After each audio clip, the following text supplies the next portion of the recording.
Hello, everybody. So, as Zach mentioned, I'm Shawn Reynaldo. You will be seeing a lot of me today. So, I hope you like me because I'll be here all day.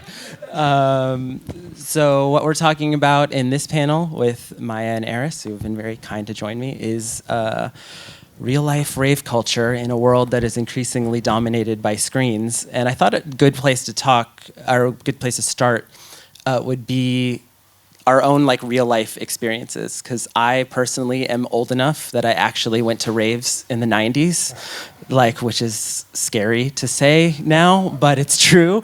And I'm curious for both of you, when did you actually start in this culture and start participating?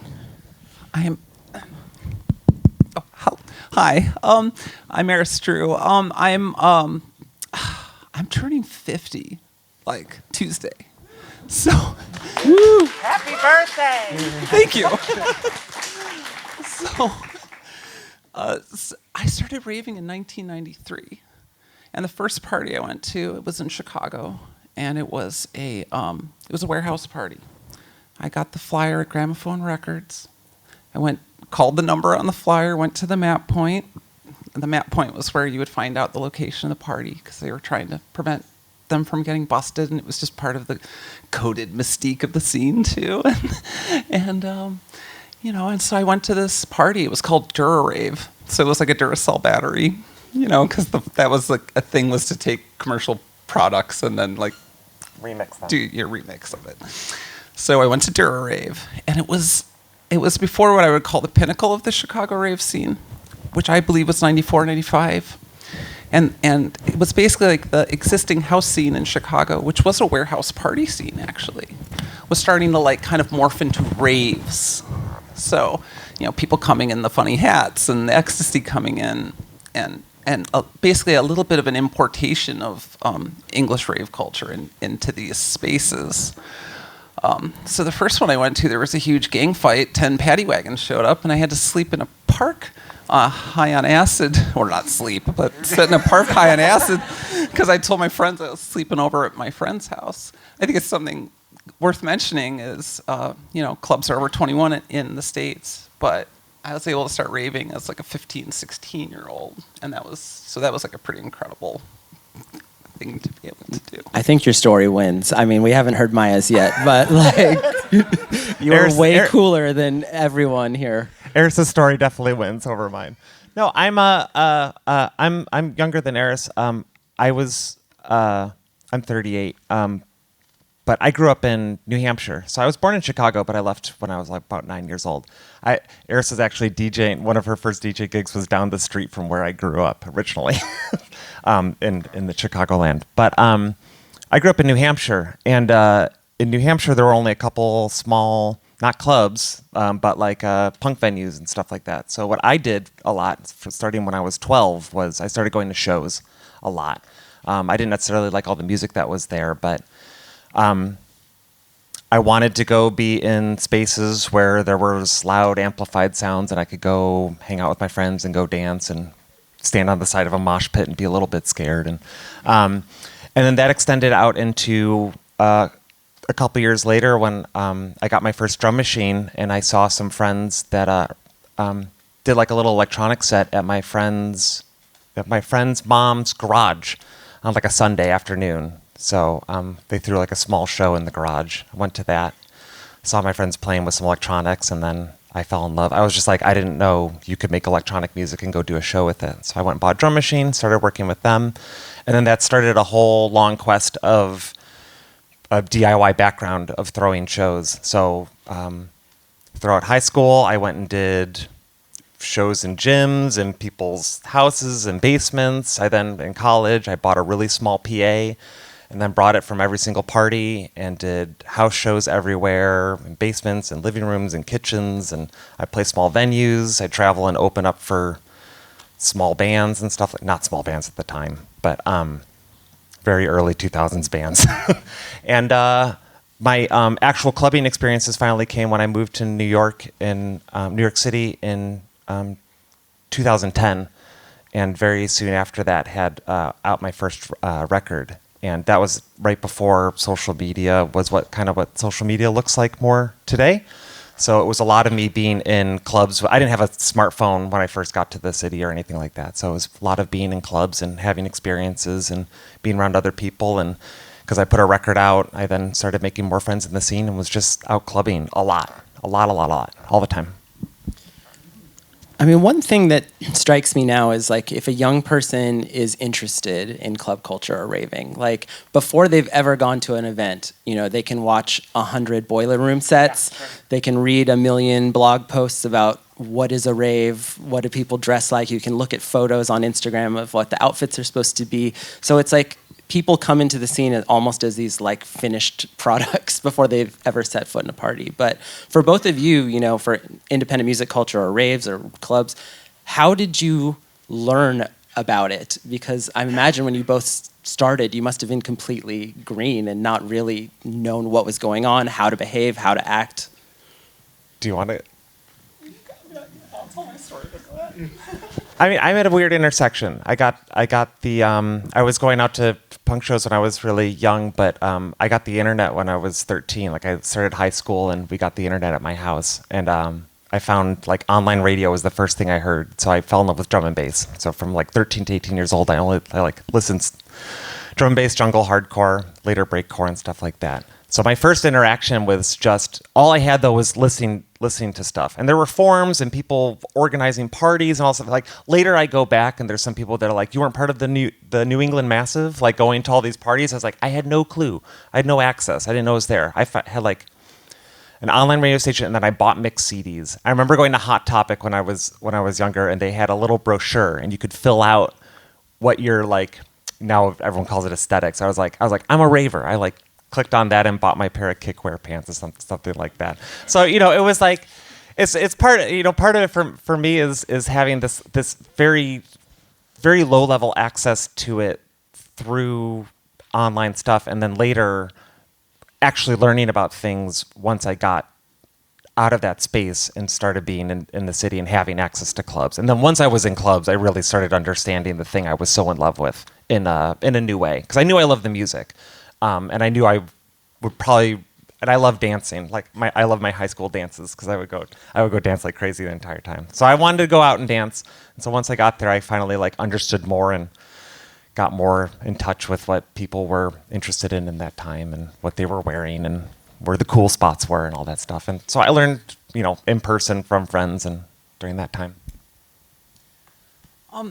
For me, I was like definitely a teenager with like a quest for electronic music, which was like this thing. So I was into industrial, I was into synth, and I was hearing a lot of house music on the radio. But it was like the kind of like radio style of house, you know. So you know, with a lot of station drops and like really quick mixing, and it just, there were aspects of it I liked, but there was an overall aesthetic actually that just what didn't hit for me. And so it wasn't until I went to an actual rave that I fell in love with house music, but I didn't go there seeking out house music. I went there because I had been finding these groups like Orbital. Like I had Orbital's Green album, and I have thought so hard. I have tried to retrace this history. I don't know how that got in my hand. I can remember certain industrial records. I remember the lovely older kid Eric who would share his finds with me from Wax Trax. That was super important, and that got me into like starting to just take chances on things at the store. So I don't know if I read a little tiny, I mean, because no one was covering this music in the US in like a big way. Like Orbital wasn't on the cover of Spin magazine. And you don't see the NME unless you would go to somewhere like Tower Records and dig through and find, you know, I'm 16 years old. So when I went to my first rave party, all I had was a couple little images, maybe someone in a jester hat, maybe someone freaking out on E from a, you know, like a newspaper clipping or something, and then these CDs I had, you know, I had having the Orbital CD and stuff, and so I wanted to go to one of these raves, and so I feel like there's a mythical status that was there that you then kind of seek out to go find out for yourself. Yeah, I guess it must have been. But it's so there's such such little access to actual media other than like detritus that's kind of like spilled around, and you kind of try to start putting the pieces together. I don't know why I was on this mission because I was definitely the first kid in my high school that went to a rave because I lived in the suburbs, so it was kind of a thing to coordinate yourself to get into the city. And so my friends that I went to the rave with the first time, they never went again. They're like, fuck this, paddy wagons and stuff. It's like, this is scary and not nice. And you're like, this is all I want in life. But the music in the city. Like the speakers, they're all the way up there. It's crazy. So I went, and I'll end here. I went to my first rave in a pair of combat boots and a Frontline Assembly T-shirt. I didn't wear the combat boots to the second rave, and I remember asking my mom to take me to a skate shop because that's where you would get the real heavy cotton, really amazing American cotton skate clothes, like the, get the baggy jeans, yeah. And but with the big beautiful like cotton, just like pure spun, like all that great clothes. Yeah, like t-shirts that cost $500 on eBay now. And it's interesting though, it was expensive at the time, and I remember it was a big deal. It was. Me and my mom, we went to TJ Maxx. Yes. When school started. I go to JCPenney. Yeah. And that year. Sorry, are we just doing nostalgia hour about childhood? Sorry. I'm sorry. We should maybe move on. Do we want to such a list sweet moment. any more American discount chains? Yeah, right. Stand up for Kohl's. But I mean, one thing that I'm hearing a lot of is like, for both of you, it's like there was almost this like secret society aspect to it because it wasn't accessible. You had to like, learn the passwords or know where to go, even, to find the music, whether that's a weird website or a record store that specializes in this stuff. Do you think that made it more special, or that you felt more connected to it because it wasn't readily accessible? I found a lot of frustration when I was younger because I mean, when we're speaking about access, I did have access in the way that I found this online radio station and fell in love with music. And then I had no one around me that was interested in it. I had like 2 friends that maybe wanted to listen to drum and bass with me. And then I was just like, where do I go? What do I do? How do I find more of this? And it's only years later after being out in clubbing and stuff that I finally was able to sync up with more people. But yeah, I mean, it was still. I mean, I talk about this also with queer media. It was just hard to find anything. You'd grab onto whatever you could. You'd read liner notes of stuff. You just try to pick out any of the information. For me, I think what I know is that life in high school was weird for me. Yeah. I mean, I'm trans. Guess what? No one's out in my high school though, and I'm processing and coming of, trying to deal with all that, but being a very different kid than at least the dominant society of my high school. And, I'd hang out with the burner kids who were cool and wanted to try to convince me that there were synthesizers and some Rush songs and maybe I'd like that and stuff like this. So it's not that I didn't have some friends and stuff, but so it was the music taste really pushed me to it for sure. But I think I needed to try to find a group or something that was outside of that, because the priorities of that sort of Guns N' Roses frat boy high school, get drunk and have questionable sex at the parents' house while they're out of town. I don't know, it wasn't. I needed something more.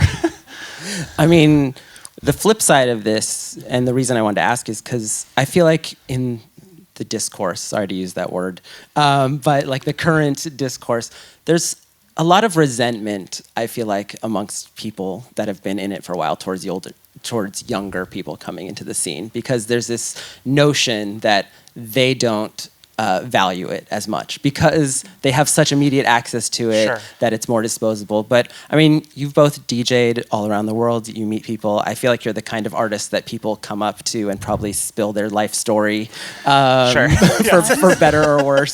So what are your impressions of the younger generations you come into? Does it feel as genuine? Do they feel as invested in it as when you were in that position? Club or Timestream. I always think of it as Club or Timestream. Explain the cover. I have an idea. It's called the Club or Timestream. The Club or Timestream is you enter at one point. That's the best point that music ever was for you in that moment. It's the moment you are experiencing it for the very first time. And then you're in it for a couple years and it can still have ecstatic moments, and then it's over. And then you're like 5 years through and you're like, fuck, fuck this scene. These people don't know. I know the parties then were better, not good anymore. And I understand that feeling, but I've also been doing this for a really long time. And I've been to so many places, I met so many people, and I've seen cycles come and go, and I've met wonderful crews that disassemble and recreate somewhere else, and then I meet younger members of those new crews that they put together.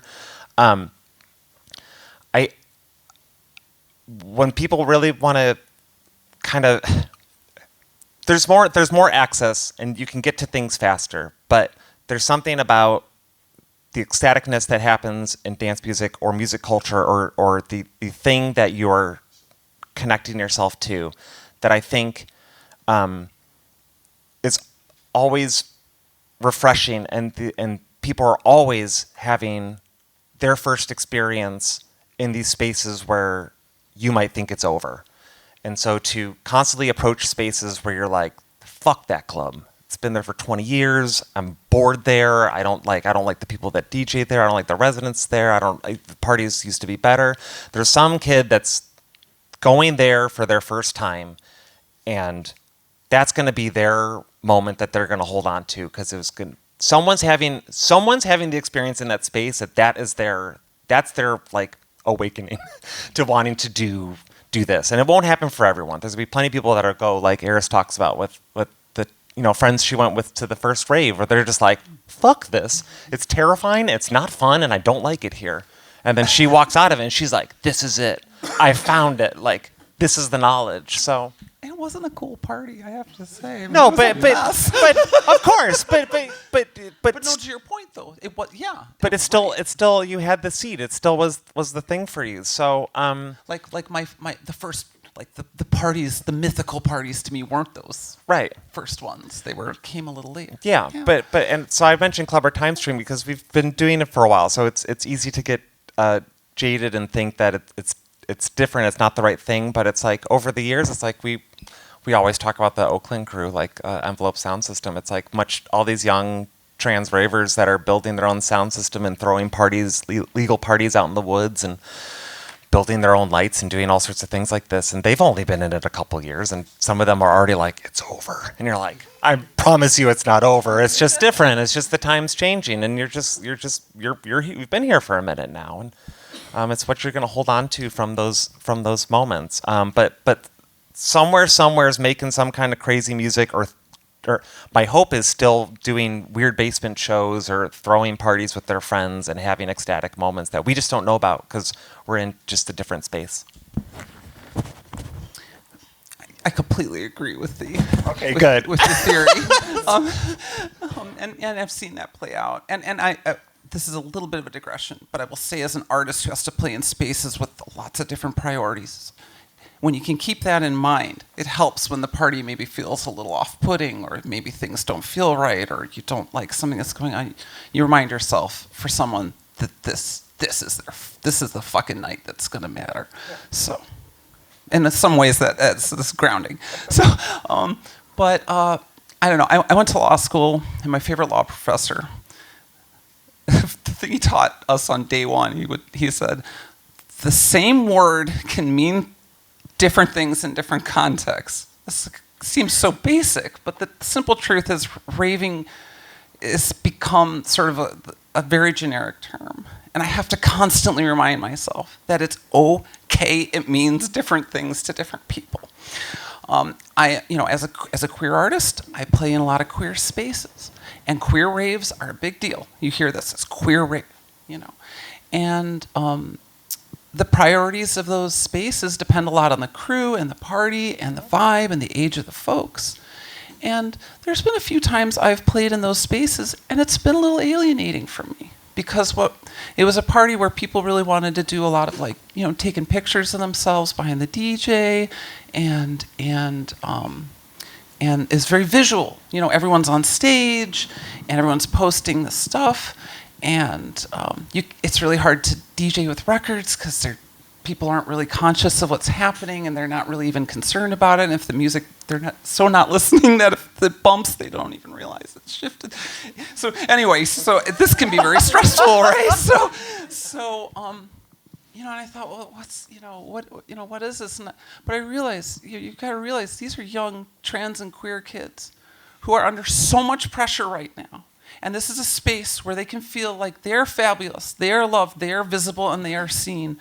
So why would I want to take that from them? It might feel weird to me that the kids want to take their photos in the booth while I'm playing records. And I probably shouldn't play too many parties like that, because raving means something different to me. And that's okay. I'm at a different place in the Timestream. Clever Timestream. But then time the fucking amazing thing, though, is even though I'm at such a different place in the Timestream, we do constantly have people coming up to us at our events and talking to us about how the music we play really means something to them, or that the priorities that we express work. That, the techniques we suggest, closing your eyes, the psychedelic aspect of what we do, the ecstatic aspect, that has actually, in some sense, affected them. So, I guess it depends who you ask and what party you're at, I mean, I was thinking, like, as much as you two are accepting of what, the younger generations are doing, you both take time away from your own practice to actively put forth, like, values or practices or customs or traditions, whatever word you want to use, that are from the past, whether, for instance, you have put out all these like technical guides and manuals, which like the average, 20-year-old who's DJing on their laptop, probably connected to a streaming platform, doesn't need to know how to mix vinyl properly and may never. So what compels you to, spend time doing that to like kind of keep those traditions going? We both are musicians also, on top of being DJs. I started making like electronic music with a drum machine when I was 14 years old. I did that by buying a drum machine and going to my friend's house and be like, and how do I use this thing?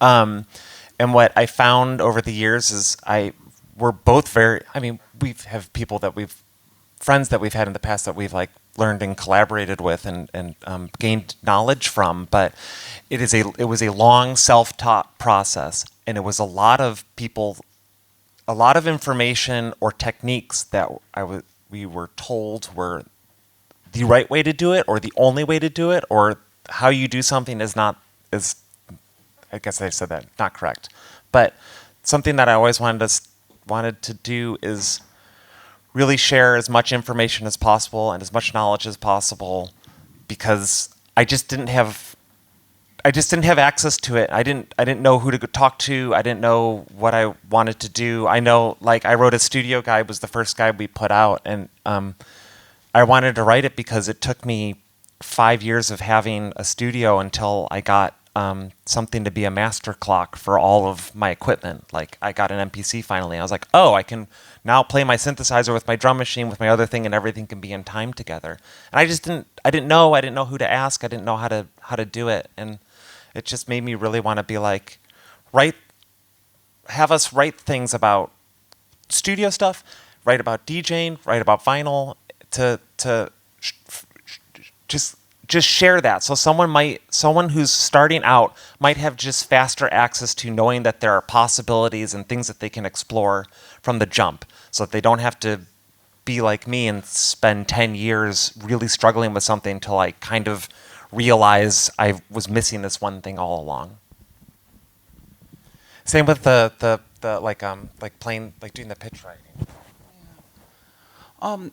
In Chicago, where I'm from, house music, roughly, the term kind of comes from 1984, 85, enters mainstream culture around 87, hits the charts, maybe 88, right? Okay. By the time I enter the scene, 93, 94, we're actually talking about this, what's referred to as the second generation of Chicago house. And so the techniques and sort of house had been formalized by that point. There were ways you were supposed to mix, ways you weren't supposed to mix, things you was proper to do in the booth, things that were not proper to do in the booth. So there are all these rules. And when it came to the technical stuff, because the only way in Chicago you would be taken seriously as a house mixer was to ride the pitch. If you don't ride the pitch, you take your hand off that pitch, you're a fucking bozo DJ. And pardon my language, this is not how I think. But this is the kind, I want you to though get a sense of the harsh, competitive, intense environment I was in. Because the truth was that house music had exploded around the world, but the Chicago scene was very small. There were a lot of talented people who felt that they had been there from the beginning and that they weren't getting what was appropriately them, and that this new sort of like rave thing that was coming in was kind of taking the culture they built and just putting a kind of white face on it. And that so it was like there was some very reasonable and appropriate gatekeeping, but it was also a very competitive and very hostile environment to try to be a young DJ learning. So I really had to try to figure it out myself by watching other people, which is fine. That's good, right? But I DJ'd for about, I want to say maybe 12 years. So I'm 12 years in, right? This is my 31st year. It's 12 years in.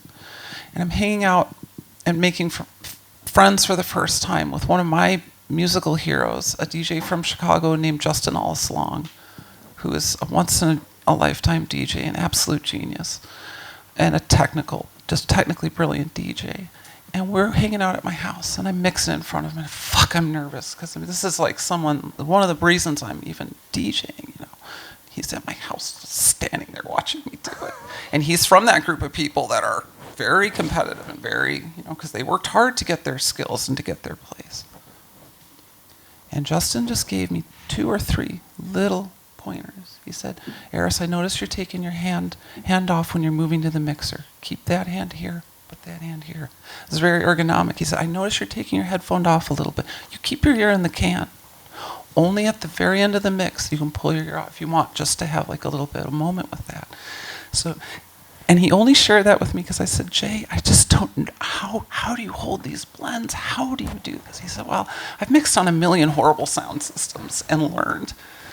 Now, if he hadn't told me that then, 7 years later when I would start to tour and start to really have trouble mixing vinyl on giant sounds, I mean, I went from being a local club DJ to playing on massive sound systems, trying to play these records. You know, this is very sensitive. Just a ton of vibration. The record wants to skip. It wants to feed back.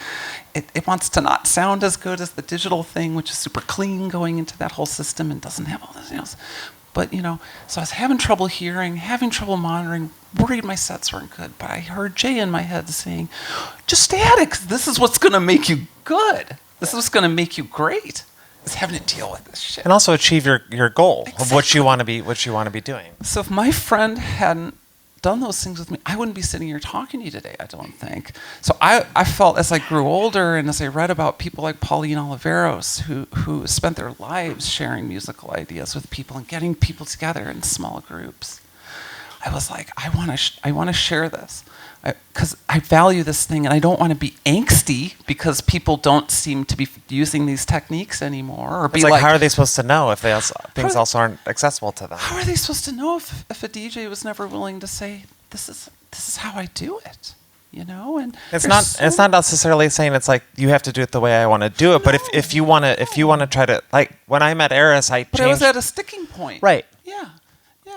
When I met Eris and I started playing out with her, I did the same thing that she did with Justin, which means that like I was just like, I can't hold these blends as long as you can.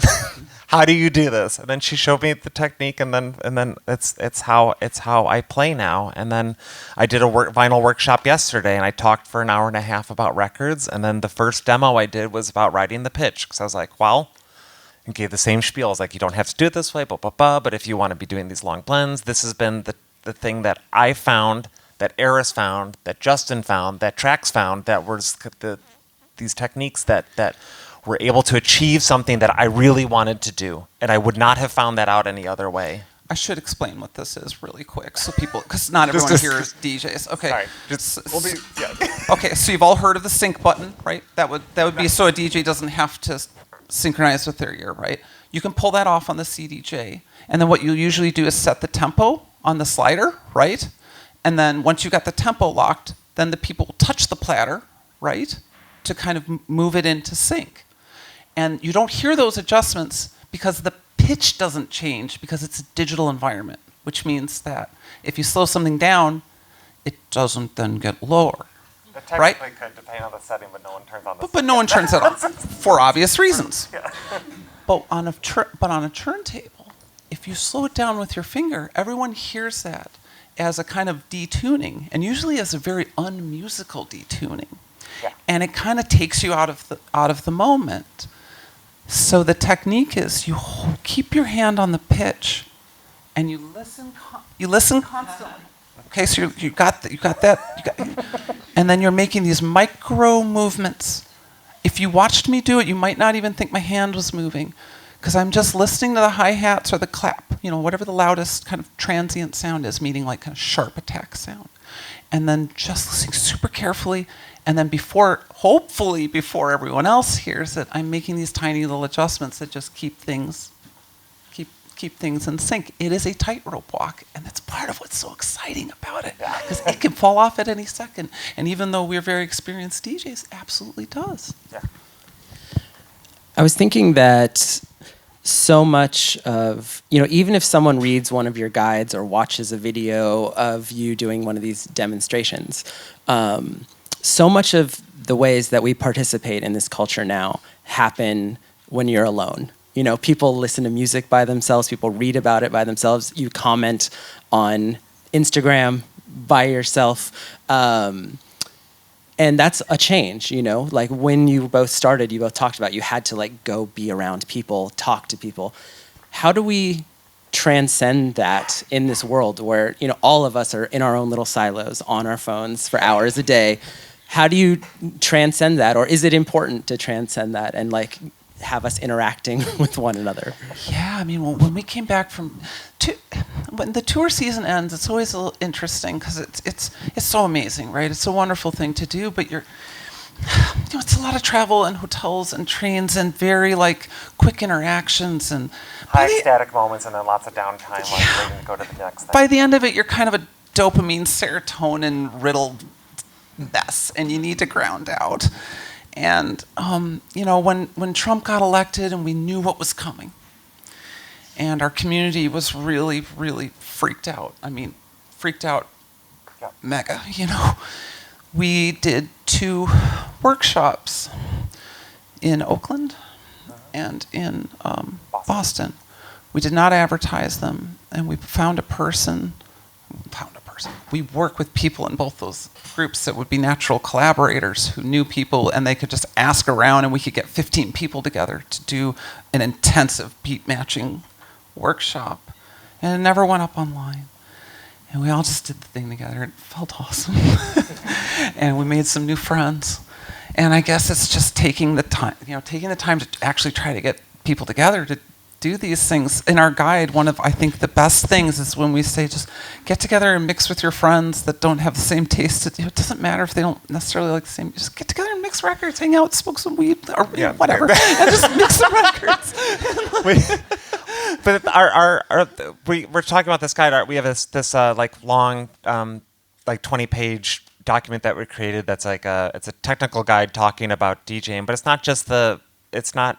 Like we're saying right now, it's in regards to also getting people together. It's not just a technical manual on how to do stuff. We also just have suggestions about doing this and getting organized with other people and starting collectives or starting mixed series or things like that. And one of the big points of it is to just get together with other people and practice. And so, it's while so much stuff is on a phone, it is a tool that you can organize with other people and get together. And that's how our friend was able to get people to our workshop, is write a bunch of people online and then see who is interested and get together. And making a lot more conscious efforts to collect people in person always creates more experiences that are more fulfilling than what's happening on the phone later. I don't think the guide, and it's long, has anything about phones or social media, and that wasn't intentional. Well, the only thing on the phone is using the live BPM app that doesn't work anymore. Yes. Yeah, it's a very good use for an iPhone. We need to update the guide. Anyways. The guide ended up getting published, though, translated and published. It was one of these kind of things that people had time to do and in COVID that, looking back, is kind of special? Yeah, there was a French collective that put together like a physical copy of it and like just gave it up for free, left it at coffee shops and record stores and stuff, and blah blah blah.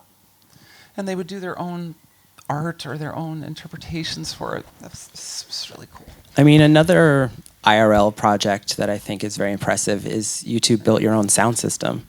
And also, didn't you like drive it across the country to Detroit? We drive it like halfway. Yeah. So, I mean, that is an investment in a real world experience and activity. What compelled you to build your own sound system and then actually, start literally renting a truck and driving it to Detroit? Well, we own the truck. Yeah, we don't rent the truck. We bought the truck. Wow. So I mean, this is real commitment. Yeah, I love it. We call her Little T.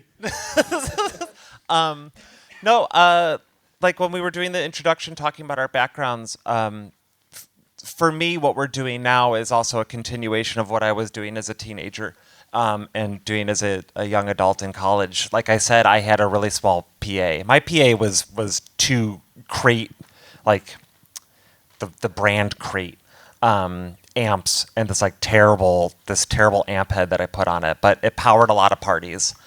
We used it for lots and lots of parties all over the place, and shows and performances and stuff.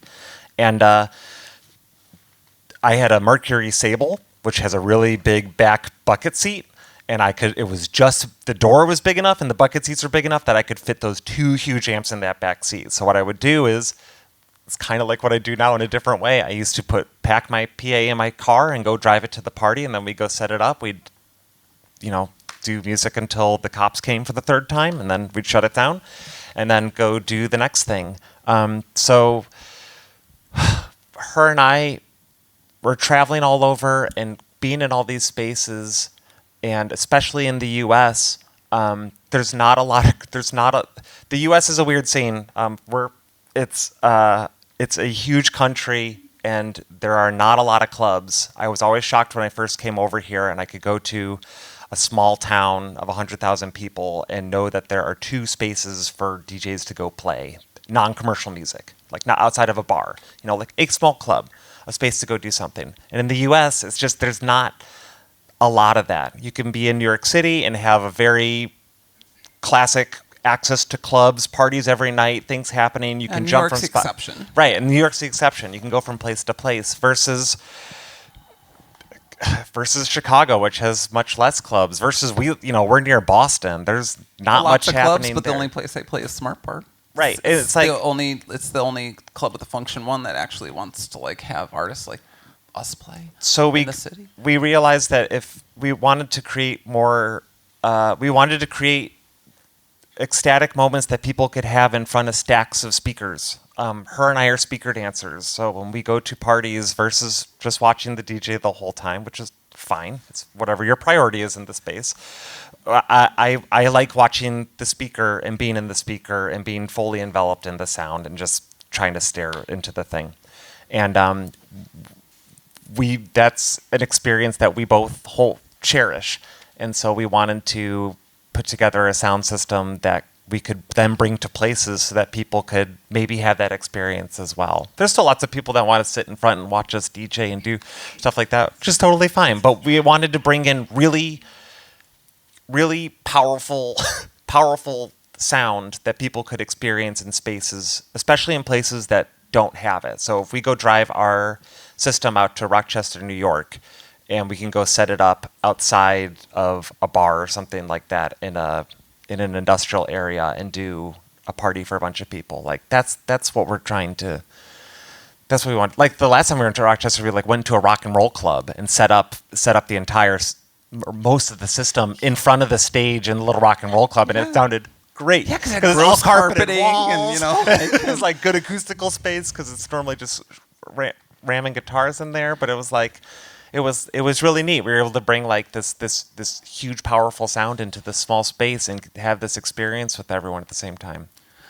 I guess the 2 things I would add is, here we are in Amsterdam, right? You could go to a club like Doka, which has this little custom built sound, and it's really, it's really special. Or you can go to like one of the big venues and you can hear like an extremely expensive, brand new, perfectly digitally, blah, blah, blah, blah, blah, but like, you know, a truly world-class sound system. You know, in this one little city, there's hundreds of places, or maybe 100, you know, 50 or whatever it is, a lot of clubs. Sorry, to an American, it's quite a few. But like, you know, I mean, we're talking about like, it, you know, most of the parties have to happen outside of clubs in the smaller cities in the States. And even the clubs that are there, Smart Bar would be a good exception, and New York, of course, a good exception. The sound is like not the priority thing, or it's just the budgets aren't there for it. Yeah. You know, that's the thing. what it I don't really want to is. really call it, it's not fair to say it's not a priority. They actually want to get the sound right. But in the 90s, the parties were big enough that people were investing in these turbo sound rigs, and they were maintaining them, and you know, they could get paid a decent amount. But that sound system culture dissipated as house music got more sophisticated, as the group of people that listened to it got older, and it moved into clubs. Okay, so just wanted to have a fucking great sounding system, and because especially the music we play with all its dynamic range and the old vinyl, certain speakers really do better than others on that music. Okay, but also the architecture of a sound system is super important, because if you have the DJ here, and you can't even see the speakers. They're like over here, and there's one back here, and there's one over here. Like, sorry. You know, when you go to a festival, the speakers are everywhere. Are they a point of focus for you? Do you even like really? I mean, they're like, oh wow, there's a speaker. But like, people aren't looking at these speakers. But at the older raves, it was not. It was the normal practice to set the speakers up just like, here's the DJ, and this DJ's either behind this row of speakers, or maybe just kind of in the middle. And so, and it's real dark, and everyone's just lined up in front of the speakers. And instead of pivoting, looking at the DJ, they're looking at the speaker, because they have a monolith. They have architecture in front. They have basically, you know, this object to interact with in front of them.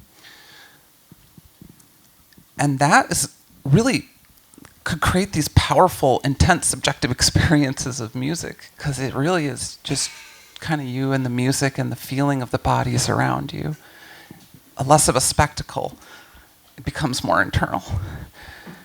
I would never have kind of had my mother be an experience were it not for parties that were architecturally kind of set up in this way. But I do want to say that I have, at the time, people would also, you know, gather around the DJ who wanted to watch the techniques. And so there was that too. But there were these two dynamics, and the vast majority of people were in these rows just dancing into the speakers, having, I think, very psychedelic or ecstatic experiences. That was our music culture. And when people started diffusing the sound system and deconstructing them, they actually deconstructed that part of the culture. So we wanted to build these monoliths of sound so that we could hopefully provide that. Right. If you want to have that experience, right. If you want to have a possibility of that experience, it's there for you to access. Because I mean, I love watching a great DJ, and I never would have, you know, gotten my skills if I hadn't sometimes just been around the booth. Like, Yeah. Totally. You know, so I like both things, but I want both things to be there. Yeah. You know, and now I just feel like all the focus has gone to the medium. Yeah. I mean, we've been talking a lot today about knowledge exchange, basically. And I feel like the normal expectation is that it's always supposed to be top down or older to younger. But, you know, you two interact with people of all ages, all experience levels. Do you find that knowledge exchange can also come in the other direction? Do you learn things from... Absolutely. Oh my God, young people really saved my life. I was 39, I still had not come out, and I was still trying to form a kind of like trans identity and really struggling and not knowing anyone else like me and just feeling so alone and fucking lost. And a young trans woman reached out to me online as I was like trying to come out and losing friends and being ostracized by my family. And she because I was like not an internet person so much, you know. I actually was far more invested in these sort of subjective things. I threw parties in Chicago with my friends. And she started to help me form an ethic, a pride in myself as a trans woman. She told me, she said, "You're the real deal." I said, "What do you mean I'm the real deal?" She says, "Your music's wonderful. You're a great DJ. You can do this." I had just lost my job. My parents thought I was I kind of fucked up my life. I was struggling with some bad, just bad, kind of unhealthy relationships, some substances, and so then she introduced me to other young people. And she was an anti-Zionist Jew, and she started to teach me about Palestine. So and then I got an offer to go to Israel, and we talked about that. And it's I don't know who I'd be if young people weren't willing to share with me and teach me and be patient with me. So and then I also feel like, I don't want to say club culture is exclusively a youth culture, but it is connected to youth culture, and to see the music I love from 30 years ago can give people not a nostalgic experience, but a real subjective experience that actually means something. It makes me feel like, I don't know, like my life means something. So I don't know. I'm super grateful for young people. And there's also just a lot of back and forth, not just from informing politics, but then also half our sound systems built by this woman, Faye, plays as Faded and does envelope sound system and stuff like that. So she built half our speakers. She's younger than us, and doing this process with her over the years has also taught us. She knows a lot more about sound and about construction and how to set things up. And we've there's this constant kind of back and forth of learning about the system, learning about sound, learning about speaker design, learning about setups, why we should maybe do this instead of doing something else. And then we also then mentor her on DJing, mentor other people on these things. We work with Blair. Blair's this young woman that does that's just kind of like a natural organizer, and has just been able to help us put together not just workshops, but put together parties and work with her collective with Boudoir and stuff like that. And we're able to it's this constant back and forth. Here's my circle of knowledge that I have, and you have this circle. Let's bring it together, and we can constantly be talking about things. There's especially when I was in New York, there's a lot of older people I'd talk to. They'd be like, "You don't understand," and you'd be like, "Could you teach me?" And they're like, "No." And then sometimes you're like, "Wait, do you actually not know what you're talking about?" And they're like, "Maybe, but I don't want you to know that. I'm going to pretend that you just don't know or understand." You're like, "All right, that's okay." Then you talk to younger people, and they're like, "I would like to learn." I'd be like, "I would like to teach you, but I also would love to learn from you at the same time." Justin and I talk about this a lot, and a lot of the resentment as you get older is because you feel like the world's moving on past you, and this is hard. We're all facing death. We're all facing a very finite life, and we have this special, extraordinary time on this earth, and it's weird when you see the things. It's hard when you see the things you love change, and then you feel like you're kind of getting out of time, and so people get angry or they get resentful. It's actually kind of only natural, and it speaks to the importance, and I think kind of the magic of music scenes is that the ones that are kind of healthy and active and where there's a lot of energy do tend to have these interesting relationships between older artists and younger artists with a very reciprocal thing happening. All right. Well, I want to open it up to questions because we're running low on time. So if anyone has any lessons to impart or wants to learn something or whatever, raise your hand. Someone will come to you. Hello. Hi, Kadiat. Hi, sweetie. Thank you for sharing, first of all, and thank you for asking such important questions. I feel like we talked about the new age of ravers and how different it is and how willing we are to accept it and understand that it's a different thing than but you have experience in the past, and there's a good reason for it, and that's also okay. But I'm wondering if you feel, on one side, that there are some kind of ancestral, like essential things that help people reach these ecstatic experiences, and if you think that by sharing the older practices, are you trying to have these kids, because I feel like the TikTok ravers have a very shorter span. They go out for like an hour and a half. They don't drink. They think it's like something cool to do, like a roller coaster, which is super fair. They see it on TikTok. It looks great. The mythical element is totally gone because you can see the rave happening for an hour if it's a boiler room, or for like 20 seconds on their phone, and then they move on to the next reel and forget about it, but they kind of want to do it. And I ask, as someone who had been raving for a longer, like maybe 5 years, but hasn't had a clear vision of why I liked it so much. And then I saw you give a speech or a talk about the mother beat and polydosing or polyintoxication or monodosing or whatever. And since then I've been sober, and it's very clear for me why I go out and why I'm a DJ.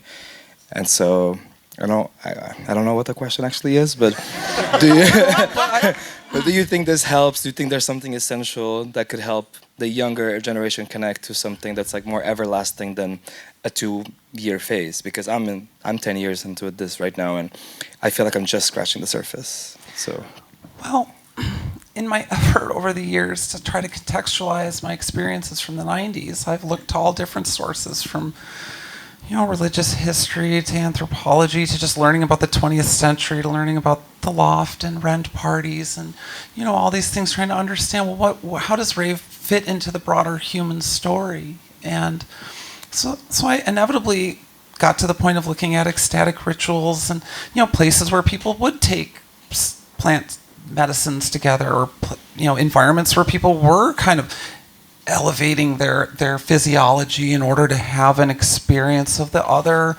and reading anthropological texts which are trying to kind of create parallels between different practices in different times, which is a very problematic exercise, by the way, but certain insights can be drawn. And the one that really stuck with me was this idea of duration, in that it seems like, whether it's people, monks singing, or the Catholic ceremony, or perhaps Running a marathon. It is about duration of focus. So whether it's the fact that I want to hold the blend a long time and keep everyone in that trance for 10 minutes, there's even some science behind it, because scientists have tried to go, well, why do these rituals seem to produce these results? And why can people put different cultural ideas around certain practices, but we do see through lines, and so, listening to music on duration does change your brain state. It does affect your kind of theta waves. There is actually even science behind kind of this idea of duration and focus. So it did make me think about, well, how, okay, so it's very clear to me that the rave scene in 1994 was very well tuned for duration. We were all listening to long mixes. I mean, songs on the radio were only 3 minutes, and we're listening to 2-hour durational symphonies of dance music. This is really cool and interesting. It's actually the only place in popular music where people listen to durational music, I think, is here in dance music. So anyway, it just felt very natural to think about, well, how can we create experiences where people can have these sort of durational experiences, and what has changed that's preventing those durational experiences, which might be the instinct to reach for the phone, or might be the kind of more spectacle aspects of parts of the scene and stuff. I think that speaks to what you're saying. There's also just some people, it's club or Timestream, some people will only be in it for a little bit of time, then they'll pop out, and then there's other people that something about it connects with them, and they're just going to be in it for forever. And then you have a couple people like us sitting up here doing it a while, and start talking about it a lot more. But yeah, I think there's I don't know what an antidote is to helping people have those experiences beyond either having lots of spaces where there's no phones allowed, or things are covered up, or you can't be doing video. It at least de-incentivizes having that happen in the space. I do think that adds to people being able to access more ecstatic states because they know they're not necessarily supposed to be doing the thing. I don't really love it when it's so highly policed that someone can't send a quick message to their friend being like, hey, I can't find you, or I think I'm gonna leave soon, or blah, blah, blah. But, and then my other thought is, I would just hope more people would want to go it alone and just go to the party just because they want to go to the party. And maybe go there and go meet someone and go have an experience. But when you can prioritize your journey in a space by yourself and not have to worry about who's going to the bar, do you want to drink, or I'm going to go do this, or do you want to go do a line or something? It's just how's work going? Yeah, right, exactly. Or like it comes totally or it becomes totally outside of this kind of experience when you're there by yourself, and then you can, like us, go find a speaker in a corner and just go dance to it. You can just get into that space that we think is so important. And I think if I kept going with Greg and Andre, my friends who took me to my first rave, and were like, no, maybe I would never have felt free to kind of like not try to fit in and just start to explore something new. We call the technique "go it alone." So even if you go to the rave with your friends, just kind of go and leave that social dynamic for a while and just be with the music and the collective, the body. Yeah. Anyone else have a question? Hello. I am a DJ, and I'm just making my entry into like the vinyl world. So I've only ever known digital, and now I'm going into vinyl. And what I'm finding is, like, to help myself, I've started working at a record shop. But what I'm finding is that it's very male dominated, even more than digital. And I'm kind of going in with like this love of house music and love of electro, and I'm finding a lot of people aren't really necessarily into the same thing and don't necessarily appreciate it as much. And as like a young girl with such passion, I'm really struggling to find people with the same passion and find people to help support me in getting gigs and playing out and kind of doing things like that, and like sharing these memories with, who aren't just kind of boys my age in their collectives doing their own thing. And I guess my question was really kind of like, you have covered a lot of advice, and that's all going in here, but main thing is just like, as a young girl with a burning passion for house music and vinyl, what would be your main advice to get stuck into that industry that is so male and quite scary? I mean, we see the problem, which is why most of our workshops, great priority is given to girls, non-binary folks, to people who have typically been kind of gate-kept out of these spaces. So that's one way we've tried to kind of, I guess that's an equalization effort of sorts. Because, I mean, it's just like very real. And because the vinyl kind of comes from the old scene, and the old scene was even more male-dominated than this, then that it carries that history with it, I mean, I think it took 12 years for, my sweet friend Jay to finally tell me how to do it right. Because I was always this like weird, closeted trans girl that didn't fit in with boys and didn't, couldn't play the game, and then, so I think I do think you will always feel a little outside of that, and so I guess finding other folks like you is a priority, but I know it's not easy, For me, when I first got to New York, I really started building my record collection on my own. And I was really, really in love with house music and what people like to consider very, very cheesy house music, because I really liked big vocals and things that had messages, and I could feel that as a artist and a musician that was really highly autobiographical, I could also translate these messages in my DJing. But in New York at the time, it still always is in some sense, times come and go, but it was like techno town. And I wanted to play vocal house records. And no one wanted to book me to play Vocal House records. But I did. I found I had one friend, my friend Sam, who was really sweet and gentle and not like the other men that were around me. And he liked what I did, and I just kind of stuck with him because he was kind of doing his own thing. And then we started kind of just doing it together. So, my suggestion is, even in a space that is so dominated, if you do find one person that you are connecting with, it only really takes one person to just kind of connect with and do something. And try not to worry too much about how the larger scene is operating at the time. Stay the course. I mean, there's one of my favorite stories. When I was in New York, I was rolling up to, I used to play at a club called Bossa Nova Civic Club. It's still around. It's a really small club. And I did a weekday party for a really long time. And I remember rolling up one day with my record bag to go start my night, and on like a Tuesday. And the security guard there was like, "Oh, are you playing tonight?"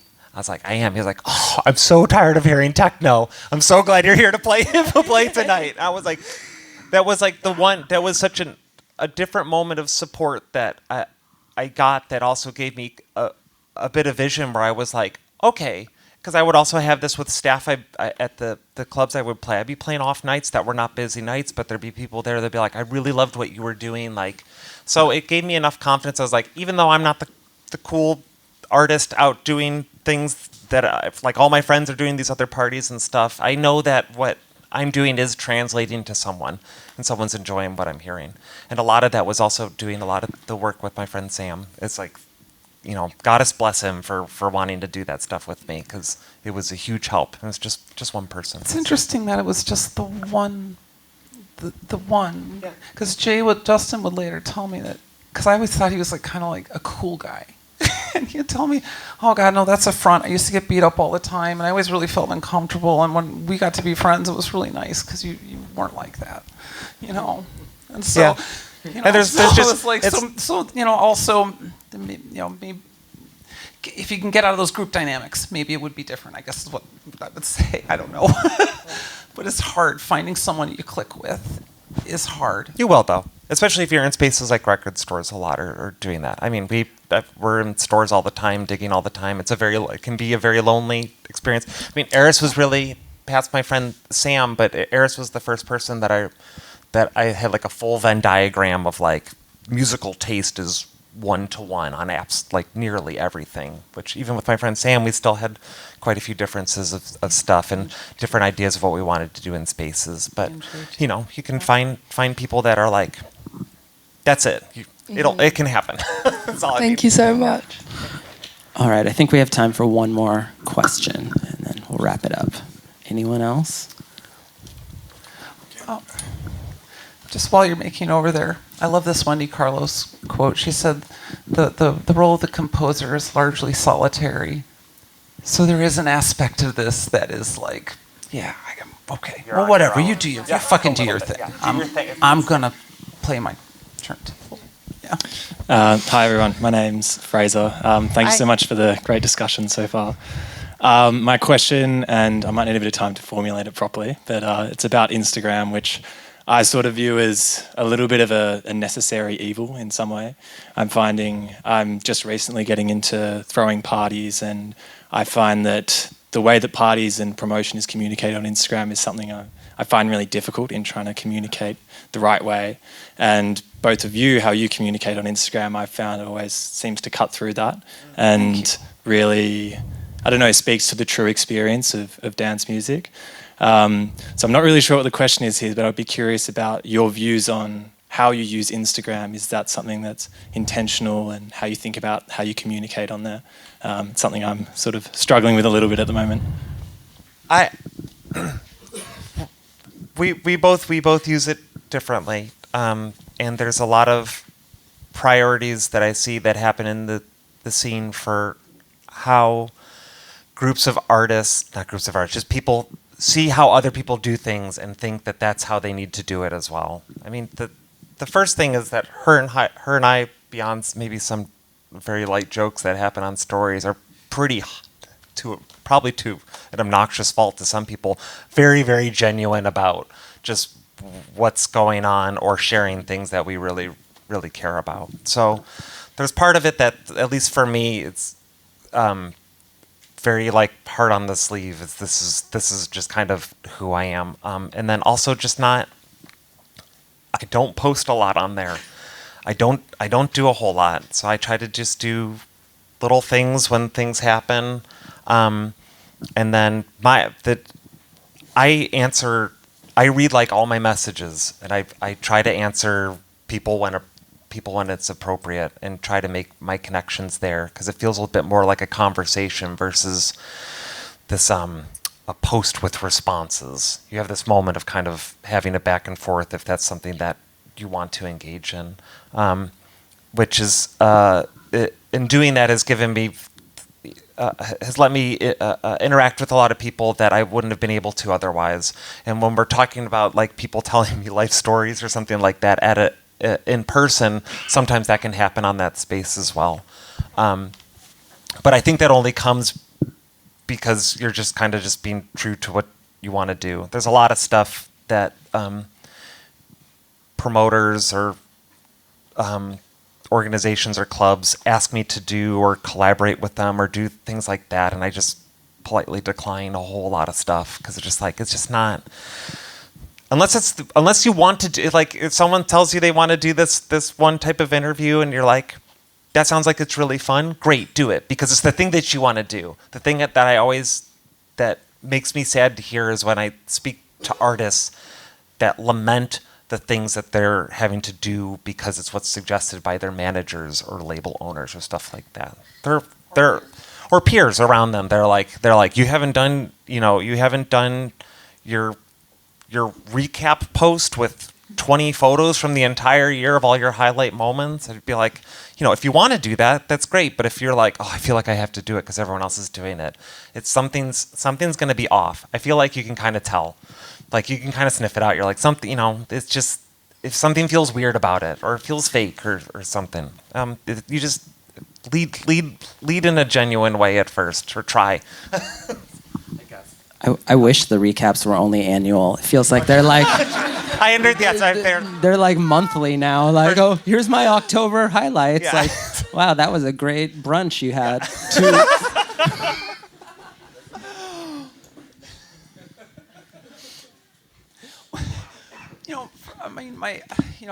I started touring in 2017, so for social media, for me, was like a way to keep in touch with my mom and like my friends and to talk about records for most of that pre-touring time.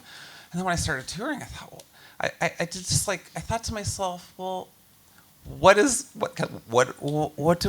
I like seeing about the artists or the parties that I am interested in? Because I love rock and roll history. I love music history.